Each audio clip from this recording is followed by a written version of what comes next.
Boa noite. O caso Lutero continua sendo alvo de muita polêmica entre cristãos protestantes e católicos. Nas redes sociais, o público se divide entre apoio ao padre e críticas afirmando que o padre está negando sua fé. Confira agora com exclusividade novas declarações do padre Lutero.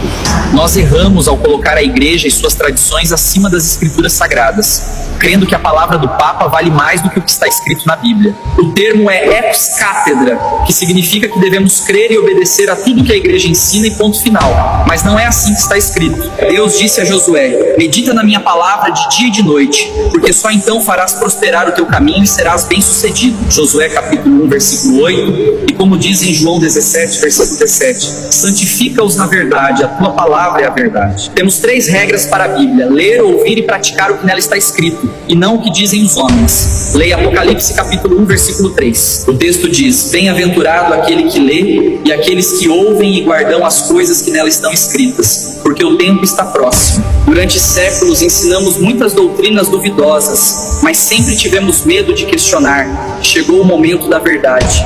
Em Mateus 15, versículo 9 diz: mas em vão me adoram, ensinando doutrinas que são preceitos de homens. Em muitas coisas andamos na contramão das escrituras. Em 1959 chegamos ao ponto de proibir a leitura da Bíblia. Veja o alerta de Atos capítulo 5, versículo 29, que diz: mais importa obedecer a Deus do que aos homens. Seja como os irmãos de Bereia, que consultavam a Bíblia para comprovar o que Paulo ensinava. Atos 17, do 11 ao 12. Mas aí entra um grande problema teológico. Usamos a Bíblia Vulgata como referência de nossa fé católica, e ela tem 7 livros a mais. Esses livros deuterocanônicos são livros apócrifos. São eles: Tobias, Judite, Sabedoria, Eclesiástico, Baruque, 1ª e 2ª Macabeus. Livros apócrifos são livros que não foram reconhecidos como inspirados por Deus. Eles foram reprovados pelas comunidades cristãs da época,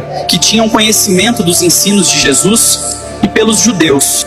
Eles estão cheios de textos que não são confirmados pelo restante da Bíblia, e por isso foram reprovados na Reforma Protestante no século XVI. Mas e por que então a Igreja Católica adotou estes livros?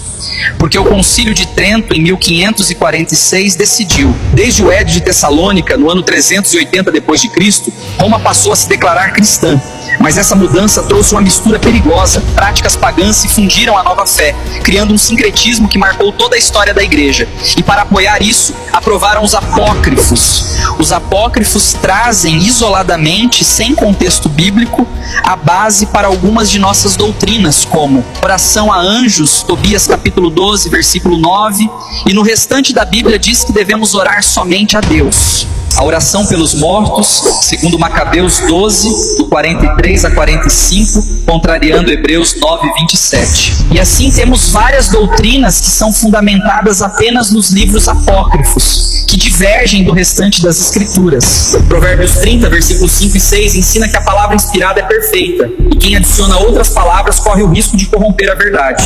Vale ressaltar que mesmo com esses 7 livros a mais, é possível derrubar a maioria de nossas crenças usando o princípio da ratificação. É preciso que haja mais textos bíblicos confirmando aquele mesmo assunto para que ele seja válido e visto como algo a se aplicar. Em 2 Coríntios capítulo 13, versículo 1, está escrito: pela boca de 2 ou 3 testemunhas se estabelecerá toda a palavra. Então qualquer texto sem contexto se torna um pretexto para pregar heresias.